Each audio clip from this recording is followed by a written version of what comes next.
Now joining us, Naomi Klein, the author of The Shock Doctrine, The Rise of Disaster Capitalism. Couldn't think of a more appropriate guest. That's why we've asked her to come on. Naomi, how are you? I'm good. How are you? I'm excellent. First, to reorient folks that didn't hear our original interview with you or haven't heard of the book, tell us what The Shock Doctrine is. Well, the shock doctrine is the phrase that I use to describe the political strategy of using a shock, using a crisis, and it could be a war, it could be an economic crisis, but something that makes people panic, that makes them regress, that makes them want strong leaders to push through unpopular pro-corporate policies. Another word I use to describe this is disaster capitalism, using a disaster to push through deregulated capitalism. To help corporations, perhaps maybe like to the tune of $700 billion to take all their bad loans off their hands? Well, that's one way, but it's only the beginning. Because, absolutely, we are definitely living through a shock doctrine moment where a crisis created by Wall Street is being used by Wall Street and their surrogate, Henry Paulson, who was CEO of Goldman Sachs. I think that can't be said enough, and was known as Mr. Risk because he was neck deep in precisely these bad, high-risk credits that have created this crisis in the first place. Now but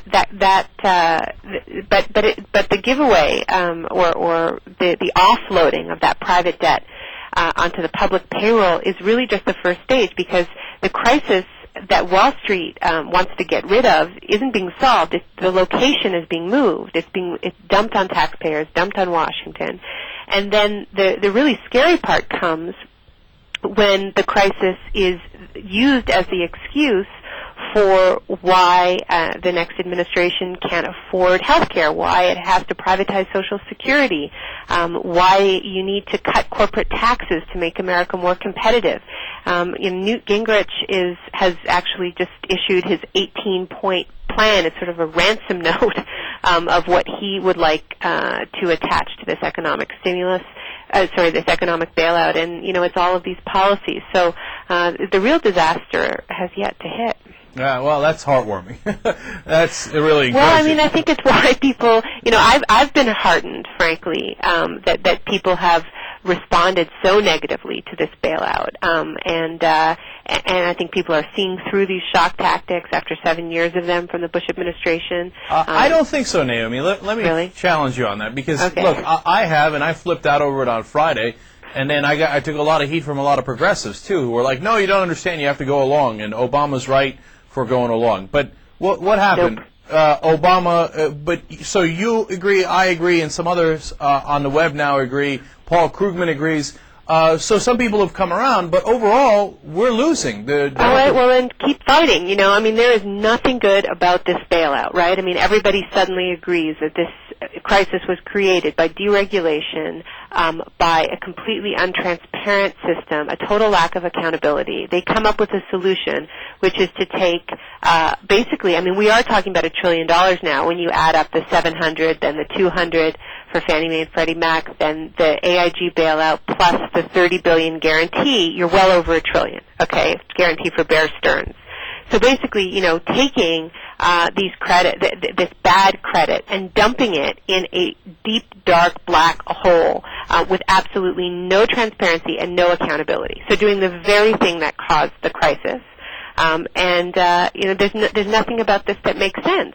And it's creating a public, there's already a deficit crisis created by the Bush administrations, but it's severely exacerbating it, and it's dumping it on the next administration. And, if it's McCain, then we know he wants to privatize Social Security anyway. We know he has, he's a deregulation guy, and he would be happy to embrace, what economists call economic shock therapy. And it's important for people to understand it's useful for a politician like that to come to power in the midst of an economic crisis, because the economic crisis is used as the rationale for these very unpopular policies.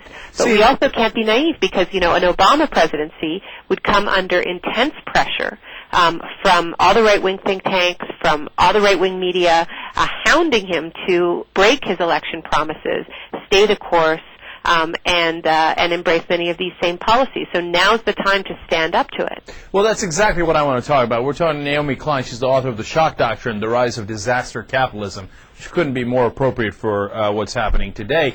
Now, I know the dangers of John McCain. You elect John McCain, and you could write a new chapter or a whole new book about what they're going to do next in the United States. And they're going to say, hey, look, we don't have any money for anything else. Sad day for you guys. We're going to, keep going in all the wrong directions. Now, having said that, Obama has agreed to this bailout initially. The Democrats have asked for certain conditions, a lot of which make sense, but overall said that they will go along with it. Yeah. So are we any better off? And should the Democrats not do that? Should they say, no, under no conditions will we give you this money to bail you out for your problems?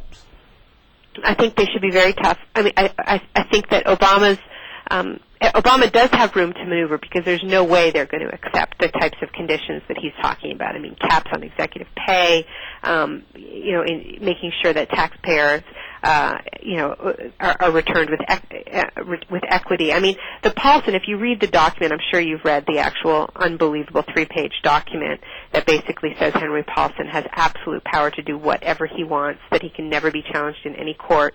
They're not going to accept these types of conditions, and I think when they refuse to accept those conditions, then the position has to just be a straight-up opposition. Well, yeah, I'm very curious to see what happens there, but my guess is... Well, look, is their track record's terrible, right? The Democratic track record, yes. Yeah, and Obama on FISA, I think we have every reason to be concerned. He compromised on offshore oil drilling at exactly the wrong time. Because hurricane season hit, and we all could see exactly the dangers of more offshore oil drilling, and Obama wasn't even in a position to make the arguments because he'd already compromised. So let me ask you about Mr. Risk before we run out of time here, Naomi. Henry Paulson basically made $500 million when he was at Goldman Sachs. He divested that when he came to become the Secretary of the Treasury. But he has a lot of friends at Goldman Sachs, and I don't know where his $500 million is. Is he all liquid? Is it sitting in a bank account somewhere earning 2%? I doubt it. And is it a coincidence that when the name Goldman Sachs came up, all of a sudden somebody hit the panic button at the Treasury? Well, look, this reminds me of the favors that Dick Cheney did for Halliburton. Halliburton was in big trouble before the invasion of Iraq. KBR was facing bankruptcy because of the bad management under Dick Cheney and the fact that they were facing major lawsuits about asbestos claims that analysts were predicting would lead to the bankruptcy of the entire division. What saved KBR was $20 billion in contracts related to the invasion of Iraq. And, not since Cheney did that favor for his former workplace have we seen anything like what Henry Paulson has done for his former workplace. Unfortunately, we're out of time now, Naomi. But everybody pick up The Shock Doctrine. It's at the Young Turks Library on theyoungturks.com. It's perfectly appropriate for this. Thank you so much for joining us. Really appreciate it. Thank you.